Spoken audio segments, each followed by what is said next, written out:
I want to tell people about our film, right? We are coming out with a film that's going to be hopefully released in the cinemas. We've already come up with the film. Yeah. Where is it? Not out yet, right? So we're planning to release it in January, hopefully, in the cinemas. But yeah, it's a documentary about the bajau laut in Sabah and all that. And we'll be working for a good part of this whole year to do it.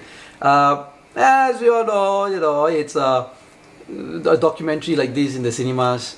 We are not delusional into thinking that it's going to sell a lot of tickets. If any. But we did do a lot lah. We put a lot of work into it. We are still doing a lot. Yeah, and we feel that it's an important story to tell.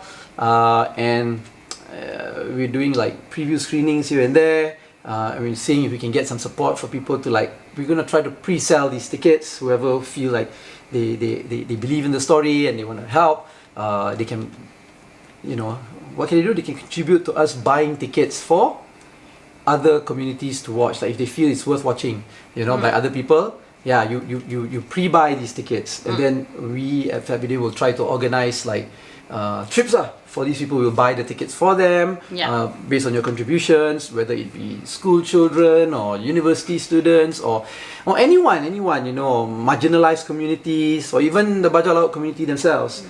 For them to watch this film, because we want to try to create more awareness about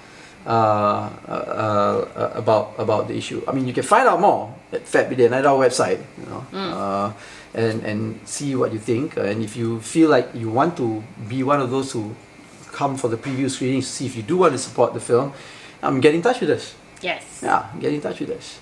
We're excited. You're watching and listening to the FAT BIDIN Film Club. I'm assuming I'm Zan Azli.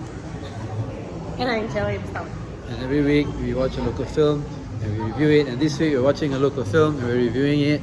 And the film is called Malam Terlarang. Sounds like a sex film.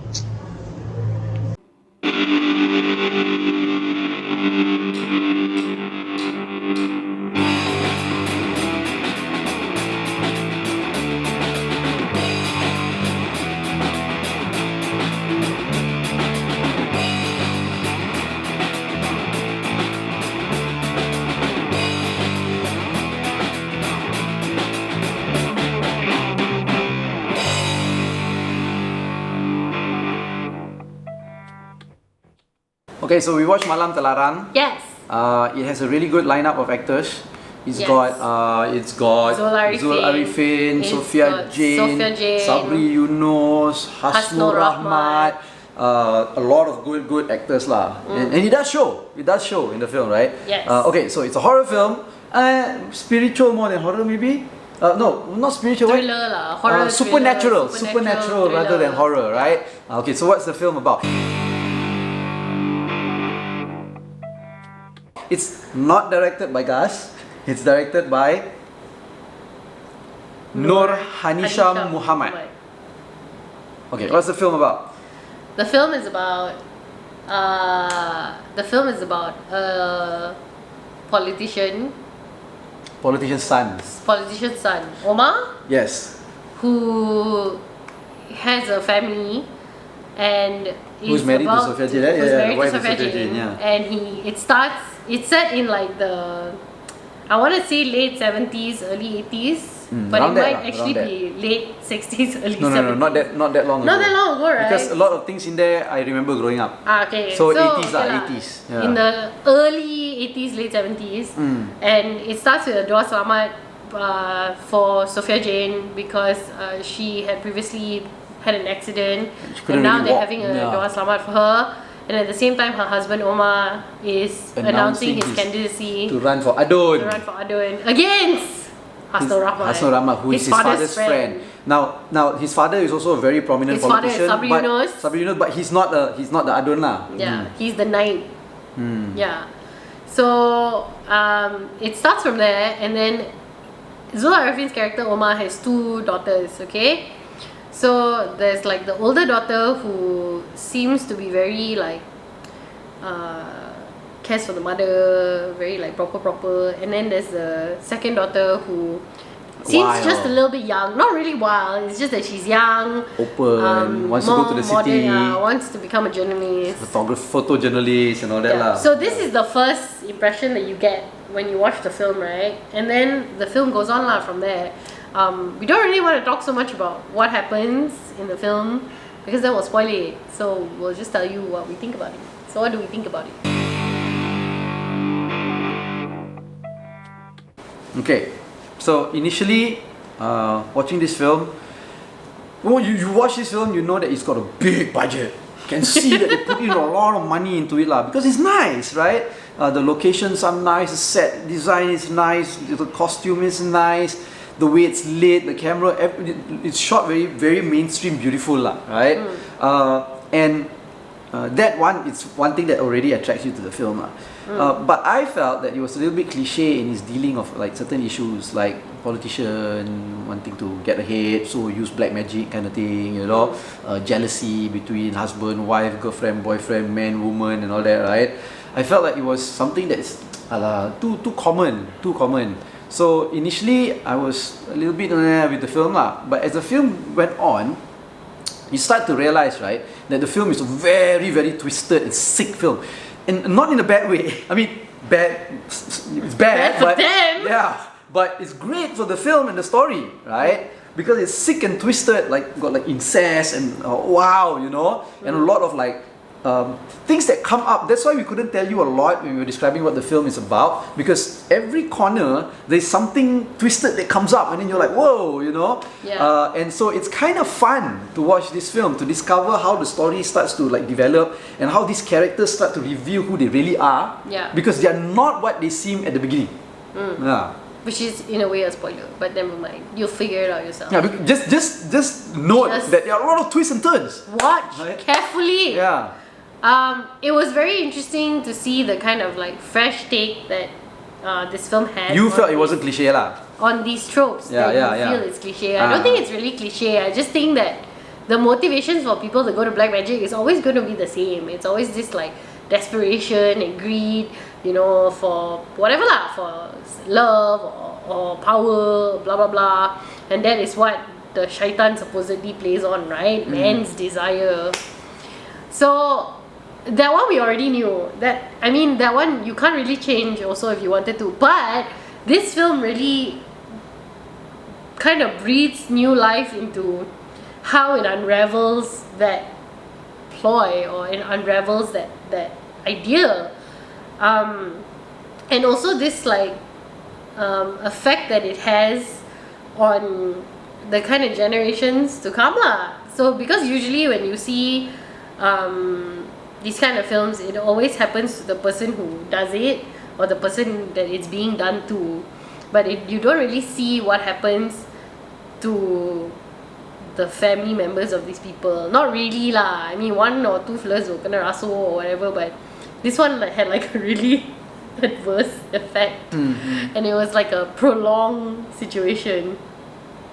So I thought that was really interesting, and I don't like horror movies, but this one, the director had such good control over.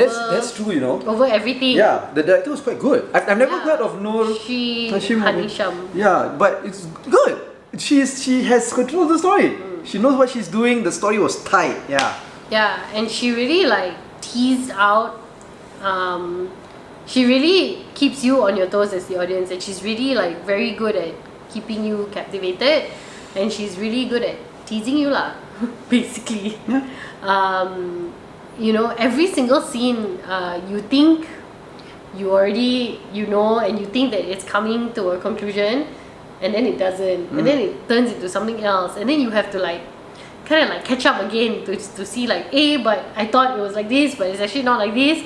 Right up to the very end. So it was great. I thought it was so engaging, it was so captivating, and it was just such a good watch. It is. Yeah. The acting was great throughout. Yeah, we don't even need to really talk Yeah. about the acting because I mean, come on, it's Sophia Jane. Sabri Yunus and Yeah. Zul Arifin and all that. I mean, I make fun of Zul Arifin, right? So like I thought- Mamak Waiter and all that. But he's a No, good that's actor. Remy Isha. Oh, that's Remy Isha also. Sorry. I thought that Zul Arifin is good. Yeah. I thought this is Zul Arifin's like best acting role so far. I don't know lah. Yeah, I mean, because he's good- usually he's good in a lot of it really shows. breaks him out of the, because usually he does all these like, it's still kind of actiony. Yeah, He's yeah, still yeah. kind of like the big muscle guy, but this one he was like a completely different Yeah. character, you know. And Zul Arifin has this very like, the way he talks, his dialogue, all like very natural, like you can imagine him talking like that in real life, you know. So Yeah. like he's good, you and know. there was a vulnerability to this character that I think Yeah. I haven't seen in Especially when he was talking to his daughter about the wife. his and all that, daughters right? lah, also in general. Man. Yeah. And then the two young girls were not bad either. Yeah. Those two, It was a very the two young strong- girls strong who were acting as his cast of daughters. people. Yeah, I mean, have you ever seen them before? I Not feel that I like remember not really, lah. yeah. Maybe we have, but I really don't remember. Maybe because no standout performances. But here they did quite It was decently. a Yeah. very good, strong cast. But yeah, I think Zul Arifin's this vulnerability or this different side of the character that he can play is showing that actually Zul Arifin has a lot of range. Yeah. So I'm very interested to see what else he does. So- So Sophia Jane could have been used more, but I think that was the beauty of how she was being used in this film. The fact that it was a very like less is more delivery, but it was still powerful because it's Sophia Jane. Yeah. She's Her acting, like especially the first 3/4 of the film, was a lot of silence. but Right. intensity. There was a Yes. lot of intensity. And she not a spoiler, but I don't know, she deceives you in the beginning. slightly. You know, actually a lot of things are deceiving. I think the only character that isn't trying to deceive people or It's the one who got beat up. no, it's the one that is also actually being deceived against is Zul Arifin's character. You know, Pay for Zul Arifin. yeah. So I think like in conclusion, right? Okay, cliche story, cliche issues and cliche topics, but the filmmakers managed to do something different Yeah. in its treatment to make it really interesting. And new.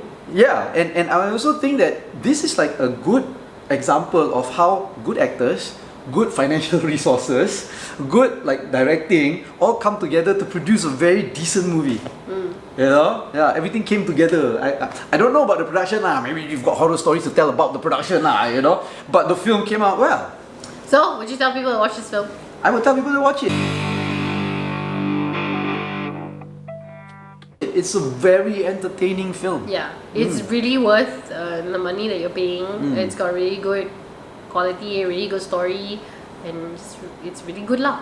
Yeah. I mean, Nothing much we have a else lot to of say. horror. Every time a horror film comes out in Malaysia, right, I'm like, oh no, is it gonna be horrible? Like horrible? Like the one we reviewed the last time we you did know? the review. But then you get something like Malam Terlarang, and you say, okay lah, you know, yeah, not bad. maybe can. So, I mean, the movie has been in the cinemas for quite a while. It still is, It's right? still in the cinemas. So, if you have seen it, let us know what you think. If you haven't, go watch it. Then let us know what you think. Yes. Right? So watch this film. Yeah, so watch this film. So, like this video, don't like this video, subscribe to our channel, follow us on all our social media platforms at FAT BIDIN, and go to fatbidin.com to get everything. You're watching and listening to FAT BIDIN Film Club. I'm assuming I'm Zan Azli. And I'm Shoaib Saman.